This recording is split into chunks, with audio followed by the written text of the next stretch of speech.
Hola, buenas noches, ¿cómo te va? Gracias por agarrar la repetición. Bienvenido a este espacio que llamo Zen en el arte de escribir y ocurre todos los domingos en la página Facebook para charlar sobre el aspecto más contemplativo y espiritual del proceso creativo, así como también del manejo del lenguaje poético, la conexión entre el ser humano que compone el espíritu, el corazón, la mente y el cuerpo.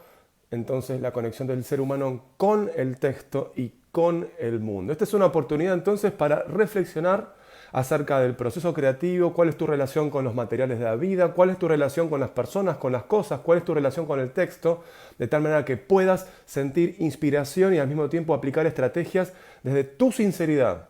No se trata solamente de escribir un buen poema, sino se trata de escribir un poema sincero, auténtico, profundo, y necesitamos estos espacios de reflexión y contemplación justamente para poder quizá bajar un cambio de la semana agitada, de la desconcentración, de la distracción y entonces darnos la oportunidad de conectar con la propia alma.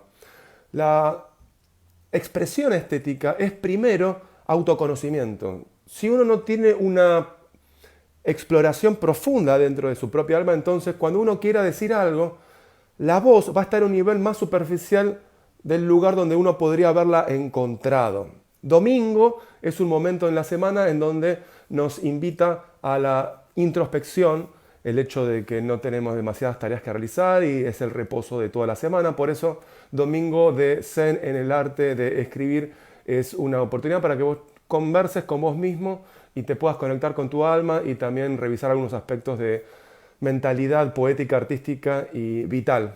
¿Cuál es tu manera de vivir? ¿Cómo haces vos todos los días de tu vida una obra de arte? Porque no se trata solamente de escribir un gran poema, se trata de hacer de la vida el gran y el más maravilloso poema que acaso puedas escribir. Así como también de cada uno de los poemas que haces poder extraer su propia vitalidad. Entonces, la propuesta para hoy es hablar de tres movimientos, dos de los cuales no son del todo adecuados y un último sí es adecuado. Estas tres palabras, estos tres movimientos que hablan del proceso creativo son los siguientes.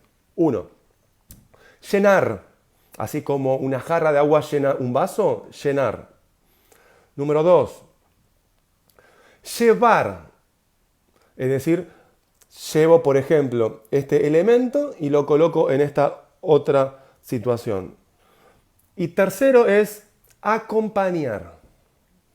Los dos primeros, llenar, como la jarra llena un vaso de agua, o llevar, como agarro esta cosa y la coloco en este otro lugar, esos son movimientos negativos. Vamos a estar hablando en qué consiste eso en relación al proceso creativo. Pero solo es adecuada la acción siguiente, la de acompañar. Vamos a conversar acerca de cuáles son las fuerzas espirituales que están detrás de estos tres movimientos. ¿Cuáles son las fuerzas energéticas? ¿Cuál es el planteo, como a mí me gusta llamarlo, el planteo bioenergético de la situación creativa? Cuando digo planteo bioenergético, me refiero a lo siguiente. Todo lo que hacemos es transformar los estados de energía. Nada más. Es sencillo. Transformar estados de energía. Eso es llevar los niños al colegio, escribir una novela, discutir con el vecino, irse a dormir, hacer un gran viaje. Todo eso es simplemente transformar estados de energía. Es maravilloso ese punto de vista, porque significa que tenés la llave para manejar la energía, no meramente para resolver un problema. En ese sentido no existen los problemas, existen las interpretaciones problemáticas acerca de las situaciones. Escribir un poema, escribir un problema, escribir un poema, ¿qué significa? Significa varias cosas desde un planteo energético o bioenergético. Bio porque estamos vivos, o sea que es no cualquier manejo de energía, es el manejo de la energía de un ser humano. Al mismo tiempo, cuando vayan a leer tu poema, vas a estar modificando la energía de quien lee. Por lo tanto, el poema es un dispositivo de transformación de energía. Toma nota, dispositivo de transformación de la energía. ¿De la energía de quién? La tuya como autor y la del otro como lector. ¿Qué es un dispositivo? Es una máquina. ¿Qué es una máquina? Una estructura. ¿Y qué hace esa estructura? Cambia las cosas de una manera y las convierte en otra. Eso es una máquina. Entra un input con cierta cualidad y sale un output con otra cualidad. Un poema es una máquina de transformación. ¿Qué significa esto y cuál es la utilidad de tener esto en mente? Que cuando vos te conectás espiritualmente con el mundo, con la vida, con cada una de las situaciones, lo que estás haciendo es transformar la energía. Ves un niño, por ejemplo, que corre a darle un beso a su hermanita. No es simplemente una mancha de luz que se desplaza en el espacio. Para un pintor puede ser no solo la escena narrativa, sino al mismo tiempo la luminosidad y los colores. Para un poeta es todo eso y más. Para la madre es, cuidado, no te tropieces cuando vas yendo a correr a besar a tu hermanita. Para la hermanita es, uy, ¿este qué quiere? ¿Me está persiguiendo? ¿Quiere jugar conmigo? Para el niño es, uy, voy a expresar todo lo que siento. Fíjense que una misma situación tiene distintos puntos de vista y cada punto de vista es una extracción expresiva de la realidad absoluta. La realidad absoluta es más que la suma de todos los puntos de vista posibles. La poesía apunta a una realidad absoluta, porque uno siempre quiere agarrar la poesía, pero siempre se queda en la mano con un poema. Es como si uno quisiera agarrar el árbol de ciruelas, pero solamente puede uno acceder a una de las ciruelas por vez, por mano, ¿verdad? Pero el árbol sigue estando allí, en el horizonte. Es como un río, me meto al río, pero el río fluye. En realidad yo me meto a un momento del río. Por lo tanto, ¿podemos totalizar la experiencia? La respuesta es no. Podemos apuntar a la experiencia más plena, pero siempre materialmente voy a quedarme con un trozo de experiencia. Apuntamos a lo infinito, pero nos quedamos con lo finito. Nacemos y morimos y escribimos una cantidad finita de poemas. Entonces, de esa cantidad finita, por más que sea muy grande, tenemos que tener buena capacidad para elegir, tenemos que desarrollar nuestro gusto, conectarnos con nuestra sinceridad, porque no voy a escribir más que esos poemas que ya están contados, sea el número que sea. Y eso significa ser humilde, pero también ponerse a trabajar con amor y compasión. Los tres movimientos de los que voy a hablar ahora, repito, son: 1. Llenar. Y vamos a estar ahí hablando de la idea de que escribir un poema no es llenar la hoja blanca con mi mente. No es llenar la hoja blanca con mi voluntad de decir las cosas. No es llenar. No es que la hoja está blanca y la lleno de palabras. Vamos a estar hablando de esa situación. Ese es un posible punto de vista equivocado. La segunda situación de la que quiero compartir con ustedes hoy en Zen, en el arte de escribir, es que tampoco se trata de llevar la hoja a tu mente. Si en el primer movimiento era llenar con tu mente la hoja, y entonces la hoja blanca pasa a ser una hoja escrita, tampoco es llevar la blancura de la hoja a tu mente. No es forzar lo que está así y allí siendo gestado a tu voz, a tu interpretación, a tu intencionalidad comunicativa. No es llevar tampoco. No es llenar, no es llevar. Sino que es este tercer movimiento que llamo acompañar. Y es el acompañamiento, un movimiento que ocurre en la grieta que conecta y separa texto, mente y mundo. Hay una zona intersticial entre mente, texto y mundo. El orden cognitivo para pensar estas categorías, piénsenlas como capas. Arriba está el mundo, abajo está la mente y abajo está el texto. Y el orden decreciente de mundo a mente a texto va en correspondencia con el orden del proceso. Primero tenemos experiencias en el mundo, luego hacemos elaboraciones mentales y tercero hacemos expresiones textuales. Así que experiencia, elaboración y expresión. Mundo, mente, texto. Acompañar es un movimiento que ocurre en el espacio que separa a cada uno de estos tres niveles. ¿Por qué digo esto? Pensemos por un momento. Si yo pego la hoja y digo, uy, hoy no escribí un poema, hoy no me siento inspirado, hoy siento que no es mi día para sentarme a escribir, estoy distraído, estoy desconectado de mi fuente. Hoy no me siento con fuerzas para ir a lo profundo de mi ser y entonces extraer material expresivo. Y ves la hoja en blanco, la ves allí. Entonces hay una percepción visual muy clara. La hoja en blanco, ya sea en el celular, en la computadora o en la hoja física, está ahí y no tiene el poema todavía. Está en blanco, ¿verdad? Y vos tenés cosas adentro que se están gestando y que podrían llegar a ser el principio de un poema. Cuando vos pasás a la acción, cuando el contenido que está adentro lo querés volcar en la hoja, ese punto de vista puede ser peligroso. Porque estás pensando que hay algo adentro tuyo y que vas a llenar la hoja con ese contenido.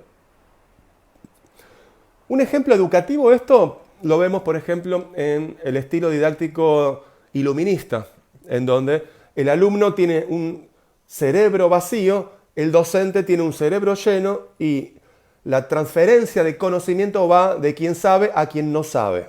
Entonces, el docente llena con sus conocimientos la mente vacía del alumno. Pero este enfoque lo podemos ver en muchas situaciones en la escritura poética. Yo soy el poeta y el que tiene la idea y la emoción adentro mío, y lo que tengo que hacer es volcarlo a la hoja que está en blanco. Entonces la hoja se va a beneficiar de mis contenidos. Este enfoque lo llamo enfoque de llenado de hoja y creo que es equivocado. Y te voy a decir por qué. Es equivocado porque en primero la hoja no está vacía.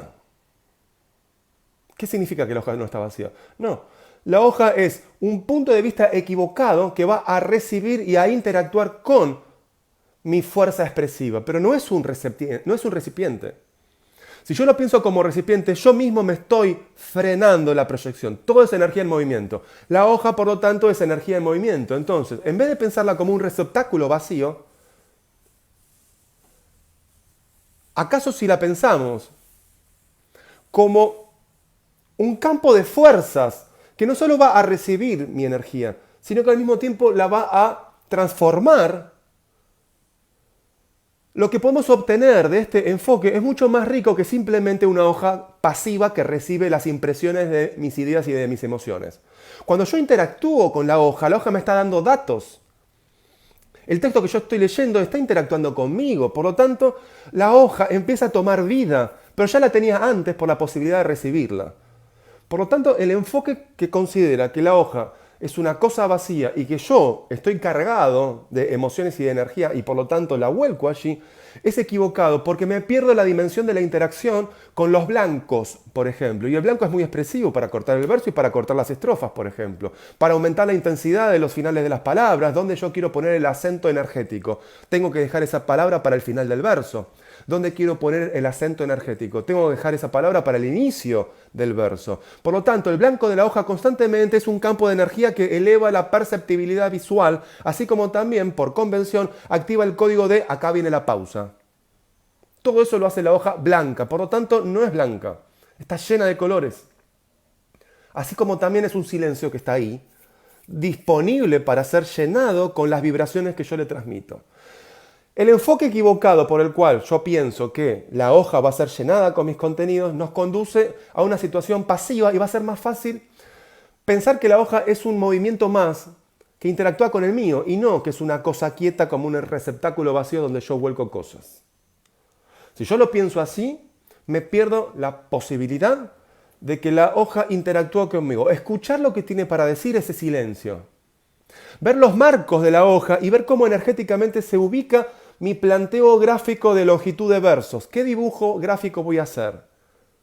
La hoja me habla, la hoja me recibe, pero también la hoja está en interacción constante conmigo. Yo no soy alguien que tiene que volcar contenidos a la hoja, sino que yo y la hoja somos dos estados que se interconectan y que interactúan entre sí. Quizá la hoja me dice a mí lo que ella necesita decir y lo hace a través de mí. Ampliar el campo conceptual hacia un horizonte infinito de metáfora para comprender el proceso creativo te ayuda a ser más libre, porque no está el proceso creativo limitado por tu precomprensión acerca del proceso creativo. Aumentar la precomprensión de las cosas con una imaginación liberadora te amplifica las posibilidades y aumenta el número de ellas. Conclusión, la hoja no es un recipiente vacío que va a recibir el llenado de tu mente, de tu corazón, de tu cuerpo y de tu espíritu. De tu espíritu recibe la luz, de tu cuerpo recibe la tinta, estás moviendo los dedos. De tu corazón recibe la emoción y de tu mente recibe el concepto. Número 2.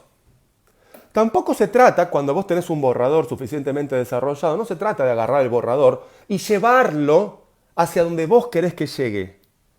No se trata de tomar una idea, fuerza, y de ahí forzarla a decir lo que vos querés que diga. Cuando ocurre eso, estamos incumpliendo el contrato de respeto existencial que hay entre la idea fuerza del poema, que está en desarrollo, y mi intencionalidad comunicativa. Mi deseo de querer decir esto puede aplastar, distorsionar, desconectar la idea fuerza, que es lo que el poema quiere decir. Cuando yo tengo y soy atravesado por una idea fuerza, ya el poema adquiere cierta autonomía existencial, aunque no lo haya terminado, pongamos por caso que está en un 70%. Ya eso es un organismo vivo. Lo mismo pasa el hijo adentro de la panza de la madre. El hijo está en el cuerpo de la madre, pero no es cuerpo de madre. Empieza a tener autonomía existencial desde que es fecundado. Y esto es interesante porque lo mismo pasa en el poema. Piensen en esta analogía tan fuerte, ¿no? La madre y el hijo, pero el hijo está aún dentro de la madre. Entonces se va gestando, se va gestando, se va gestando hasta que nace. En el poema pasa lo mismo. Si vos no escuchás los requerimientos del hijo que te está pidiendo líquido amniótico, te está pidiendo oxígeno, te está pidiendo cariño, te está pidiendo quietud, te está pidiendo nutrientes, te está pidiendo un montón de cosas, y vos simplemente te concentrás en lo que vos querés darle y no en lo que el hijo está pidiendo. Analogía, si vos te concentrás en lo que vos querés decir y no en lo que efectivamente el poema está por decir, entonces lo que ocurre es que aplastamos con mi intención comunicativa del yo digo lo que el poema está allí expresando. Pasamos por alto contenidos, pasamos por alto combinaciones posibles, pasamos por alto efectos estéticos que por yo estar concentrado en lo que yo quiero decir, no termino de escucharlo en el poema, no termino de verlo, no termino de sentirlo. No le doy al poema la oportunidad de decir lo que está diciendo. Leí demasiado rápido. Uy, esta asociación no me di cuenta. Ah, mira, usé la misma palabra 4 veces. Mira, pasó desapercibido. Bueno, ya lo publiqué. Hay que leer muy detenidamente y muchas veces el poema. ¿Por qué? Porque te puede estar arrojando información que quizá vos, de haberlo sabido, no la hubieras aprobado. O de haberla sabido, hubieras desarrollado y llevarla mucho más en profundidad a su propia expresión. Entonces, no se trata ni de volcar tu idea y tus emociones a la hoja vacía, no se trata de llenar, pero tampoco se trata de llevar. En el movimiento de llenar, la mente va a la hoja vacía, al texto. Pero en el movimiento de llevar, la idea fuerza, el poema borrador, va del texto a la mente. Y es ahí cuando ocurren, por ejemplo, omisiones críticas. Como por ejemplo, no me di cuenta de que tenía un montón de tensiones que no resolví. No me di cuenta que el personaje principal no tiene ninguna conexión con este otro personaje. No me di cuenta que vuelvo a repetir la palabra cielo 6 veces. No me di cuenta de que no hay un buen contraste entre el inicio y el final del poema. No me di cuenta de que hay un dibujo de estrofa. La primera estrofa son todas breves, la segunda estrofa son todas largas. No me di cuenta de eso y que quizás genera un efecto forzado de cambio de longitud de verso. No me di cuenta de esto, no me di cuenta de aquello. Pero si uno no se da cuenta, significa que uno simplemente usa a la hoja para uno decir aquello que uno quiere decir y hasta donde uno quiera decir. Pero el efecto secundario es que en la hoja queda escrito todo lo que haces. Mejor aún, en la hoja queda escrito cada uno de los movimientos que vos provocás. Lo hagas conscientemente o inconscientemente. Todo queda en la hoja. Vos quizás llegás a cierto nivel de conciencia en, por ejemplo, saber qué es lo que hiciste, qué es lo que escribiste, de qué hablás. Pero en un montón de otras variables queda escrito lo que vos hiciste, aunque vos no te hubieras dado cuenta en ese momento. Imagínense que el poema es un conjunto de capas y quizás vos habitás 2 o 3 capas. La capa sentido, ¿qué querés decir? La capa imagen, cuál es la escenografía que planteas, la capa narratividad y quizás la capa musicalidad. Y hasta ahí. A mí me pasó. Yo elaboraba simplemente 3 o 4 capas y fui aprendiendo a lo largo de mi camino que hay un montón de capas más. Por ejemplo, la estructura sintáctica, si es oración subordinada, si es oración coordinada, si es oración simple, actos de habla, si es una afirmación o una negación, una interrogación, una exclamación. El trayecto emocional, con qué emociones comienzo, con qué emociones avanzo y hacia qué emoción me dirijo. Y muchas más. Entonces, si uno no tiene conciencia de que esas capas están disponibles para recibir tu mensaje, entonces, al no conducirlas conscientemente, lo que ocurre es que vas a conducir 2 o 3 conscientemente y las otras 3 van a escribirse aleatoriamente como efecto secundario de no haberla conducido.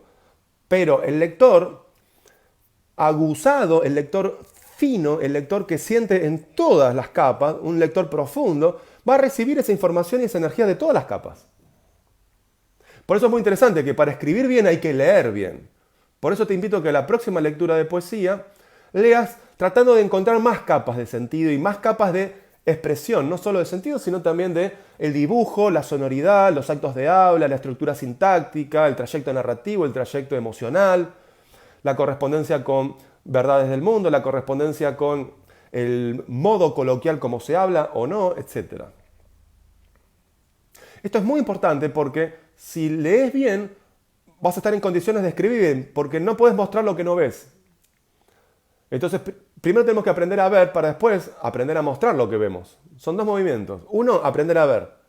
Y 2, eso que ves, aprender a mostrarlo. Y muchas veces, y aquí hay una grieta, por eso quería compartirla con vos, hay una grieta entre lo que yo veo y lo que yo muestro. Yo creo que estoy mostrando lo que veo.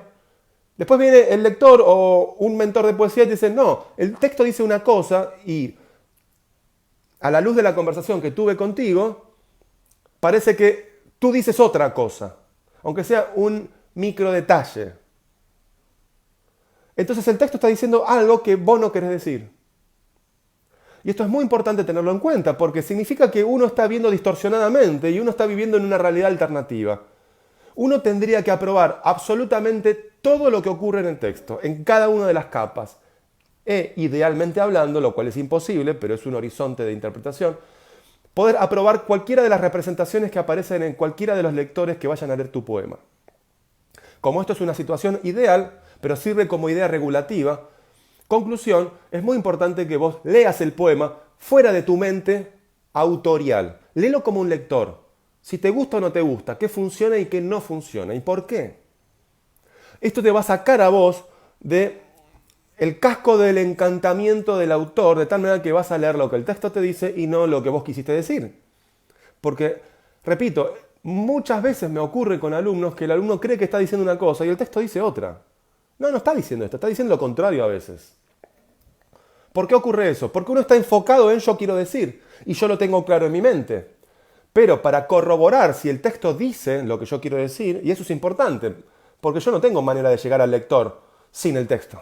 No hacemos telepatía, ¿verdad? Entonces, la única manera de yo comunicarme con mi lector es por medio de un texto.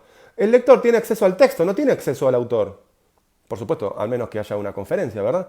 Pero en la mayoría de los casos, el lector solamente tiene acceso al texto. Entonces, el texto tiene que ser el espejo de mi alma, porque si el texto dice otra cosa, porque el lenguaje sugiere otra cosa, porque yo no presté atención de todas las asociaciones posibles de esas palabras, o que hay un dibujo estrófico, o que hay una sonoridad que yo pasé por alto y no la observé en el momento, entonces escribí algo que no aprobé.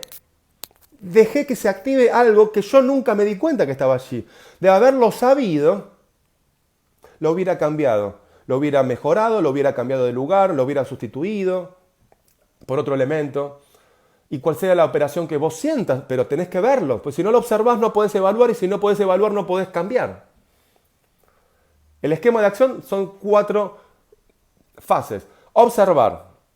A ver, lo leo de esta variable, leo todo el sentido, listo, lo leo otra vez, ahora leo toda la musicalidad, listo, lo leo otra vez, a ver, ahora leo toda la estructura sintáctica, listo, lo leo otra vez, ahora leo todo el trayecto narrativo, listo, lo leo otra vez, y así 60 veces, cada una por cada variable, hay más. Eso es observar. Segundo, evaluar. En cada una de las lecturas, evalúa a ver si te gusta o no te gusta. ¿El sonido te gusta? ¿La pronunciación es líquida o está obstruida?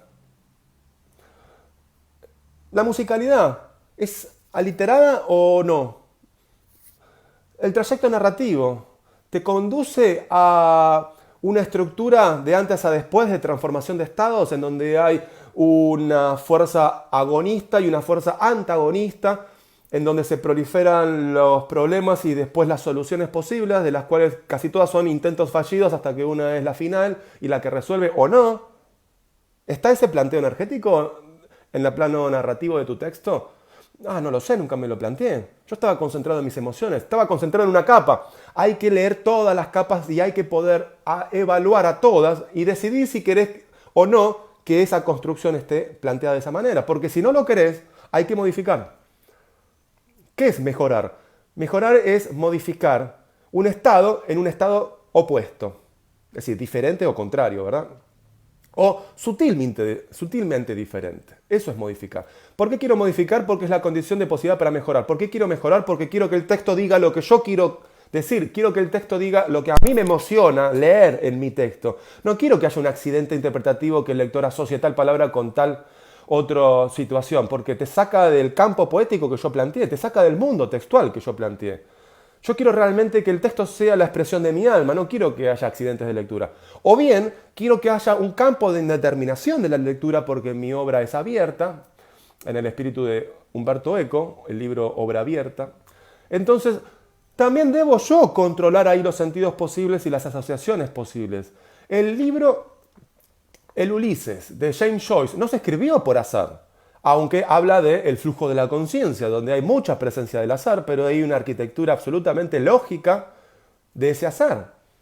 Entonces es muy interesante cómo incluso dejando intervenir el azar y el flujo de la conciencia, hay pensamiento que organiza las cosas de cierta manera, no de manera tan restrictiva como en el estilo de una obra cerrada, sino de una manera abierta, pero hay organización.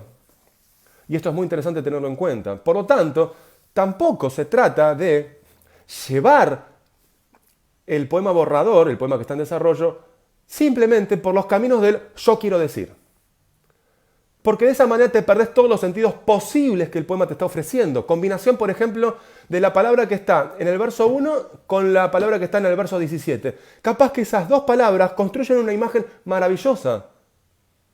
La lectura de un poema, cuando uno lo está componiendo, es de cada palabra con cada otra palabra. De a dos, de a tres, de a cuatro.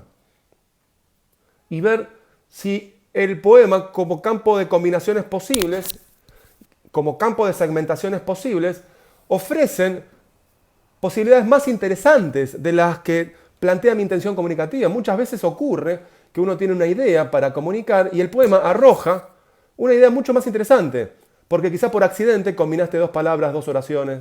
Y dijo, wow, esto es más interesante que la idea que yo quiero decir. A ver si la puedo integrar. O, momentito, voy a cambiar mi premisa. Voy a invertir mi premisa. Voy a decir exactamente lo contrario de lo que viene a decir. Porque me parece que tiene más fuerza. Si uno tiene la humildad suficiente para cambiar la premisa con la que comenzó a escribir, en favor de dar voz al mejor poema posible, aunque contradiga mi intención comunicativa de base, eso es una actitud muy buena. Porque estamos respetando el poema más que el poeta. Si uno respeta más al poeta que al poema, estamos en el universo del egocentrismo, del narcisismo literario. Y eso te detiene, te abre menos posibilidades. Hay que aprender a escuchar y a reconfigurar la escucha, a reconstruir el oído en virtud de una verdad que se está expandiendo. Por lo tanto, no es que yo tengo que reducir la verdad a mi capacidad de recibirla. Yo tengo que aumentar mi capacidad de recibirla a la luz de la verdad que se está gestando.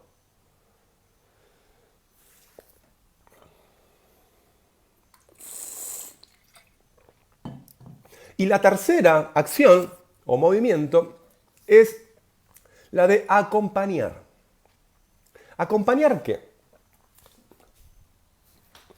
Voy a cerrar la puerta, están entrando mosquitos.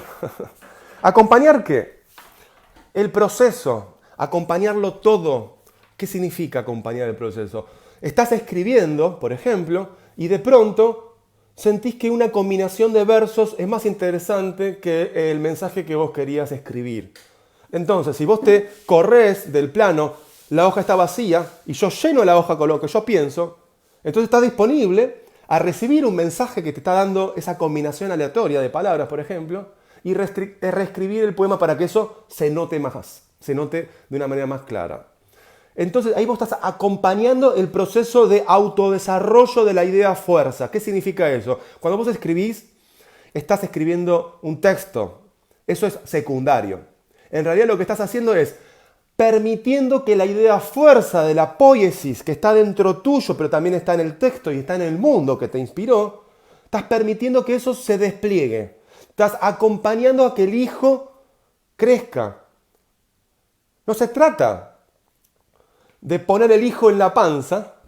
No se trata simplemente de educar el hijo a imagen y semejanza del padre, sino que se trata de acompañar al hijo para que lo que él trae de su misterio, de su vida, del universo que lo crea, lo que él trae en sí mismo, la idea fuerza, su propia alma, se desarrolle de la mejor manera posible. Entonces, si pensamos que los poemas son como hijos, entonces se trata de acompañar su proceso de crecimiento. No se trata de obstruirlo, de negarle cosas, sino más bien de acompañarlo para que aprenda, acompañarlo para que desarrolle sus alas, escucharlo. No tanto decir, vos hijo no sabes nada, yo te voy a decir la verdad. No. ¿Cómo no es posible aprender de los hijos cotidianamente? Por lo tanto, la actitud de acompañar significa, uno, aceptar que yo no lo sé todo y que eso que se está gestando me va a enseñar a mí cosas acerca del lenguaje, acerca de la vida, y también me puede transformar mi propia vida, mi propia alma. El texto no como un campo de descripción pasiva que recibe mis contenidos, sino el texto como un campo de transformación donde yo me conozco más a mí mismo. Acompañar, número 2, significa estar disponible a dejarme transformar por aquello que estoy describiendo. No se trata simplemente de decirle a la hoja lo que yo quiero, sino yo escuchar lo que la hoja me está pidiendo. ¿Qué contenido tiene que ir después o antes de qué otro contenido? ¿Cuál es la forma más adecuada para este contenido? ¿Versos largos, versos breves? ¿Cuántas estrofas? ¿Cuál es el título? ¿Comienzo con una pregunta o termino con una pregunta? ¿O termino y comienzo con una pregunta? ¿Puede ser una gran pregunta, como si mi poema fuera solamente una gran oración? No lo sé. Tengo que escucharme, tengo que escucharlo, tengo que escucharnos. Acompañar es, me corro del centro y soy un punto más en la constelación de estrellas que van naciendo. Y sobre todo, no querer imponer al silencio mi voz poética, sino sacar de lo más profundo de mi alma mi silencio para hacer una escucha poética. Porque la poiesis ya está aconteciendo desde la eternidad. El creador no crea nada. El poeta no es un creador.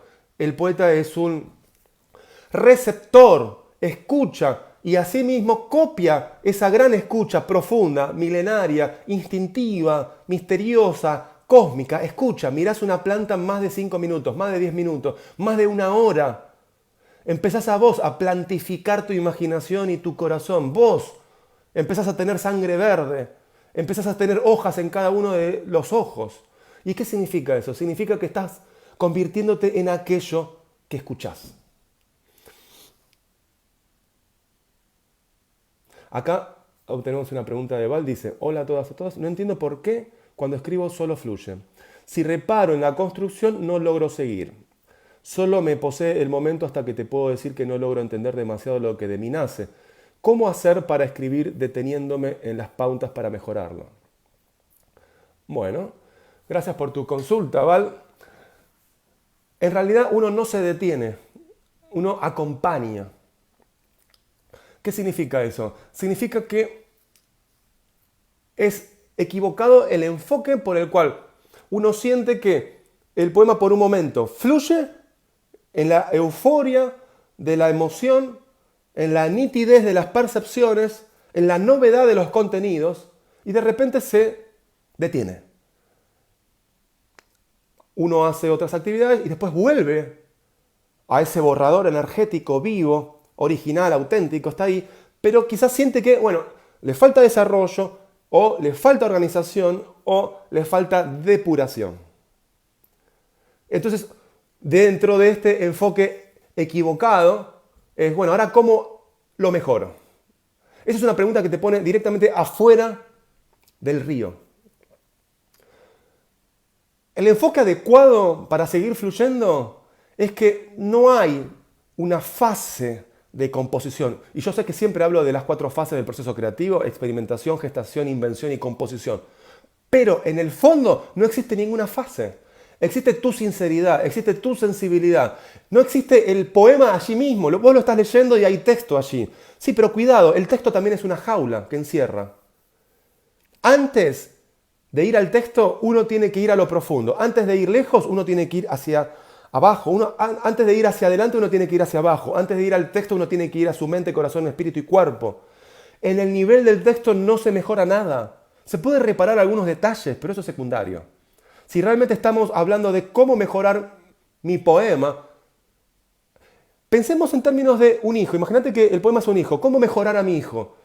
Uno no está pensando, a ver, le tengo que poner un dedo a la mano, le tengo que poner la mano al bracito, le tengo que aumentar la masa muscular, tengo que coordinar el sistema simpático con el sistema parasimpático. Uno como madre no está pensando en nada de eso. Uno como madre está pensando, imagino, no lo soy por supuesto, pero está pensando en alimentarse bien, en hacer ejercicio, en no hacer movimientos bruscos, en hacer revisiones periódicas. Uno hace actividades asistenciales, periféricas. ¿Por qué periféricas? Porque si vos te mentalizás en que todo el trabajo lo tenés que hacer vos, estás hiper racionalizando el proceso. Es la vida la que hace que el hijo crezca, naturalmente. Es la fuerza vital que atraviesa la carne del niño. La madre hace actividades secundarias, como decía, cuidarse la salud, no hacer movimientos bruscos, hacer revisiones periódicas. Todo esto viene por contexto. La madre no está pensando, a ver cómo tengo que hacer miles de millones de operaciones celulares al mismo tiempo. No, eso lo hace cada una de las células. Cada célula es un pequeño cerebro en el cuerpo del niño que está por nacer. La madre no está sola, está con todos esos microcerebros de cada una de las células de su hijo que está adentro. Lo mismo pasa con el poema. Confía en la misma fuerza y en la misma energía del poema. Pero trabajá sobre tu mentalidad acerca de que no se trata de desde afuera mejorar al hijo. Se trata de acompañar en su propio proceso. Conectate espiritualmente con ese hijo. Hablale a la noche. Conocé qué sentís, conocé qué esperás de la vida. Hacete preguntas existenciales. Sentate en la punta de la cama antes de acostarte a dormir y realmente conectate con esa energía y con esa emoción que te inspiró a escribir eso. Olvídate el texto. Olvídate. Conectá con la fuerza. Van a venir nuevos versos quizá, que no vas a saber hasta ese momento cómo conectarlo con ese poema que ya tenés escrito. No importa. La ignorancia es una grieta de posibilidades para encontrar algo del orden de lo originario. Y eso es muy importante, mantengámonos en un estado de ignorancia fecunda. Menos preguntas que buscan la solución y más expandir el campo de interrogación simplemente para expandir la aventura, para expandir la libertad, para expandir la curiosidad, para entrar en interacción con nuevas fuerzas de distintas cualidades y cantidades. El poema, te garantizo, se va a escribir solo. Sí, por supuesto, hay que mover la mano. Pero no vas a tener la cuestión problemática de decir cómo lo desarrollo, cómo lo organizo, cómo lo depuro. El punto está en no trabajar sobre el texto, sino en trabajar sobre tu alma. Espero que te aporte estos comentarios. Cualquier cosa me escribís de nuevo. Bien, recapitulación.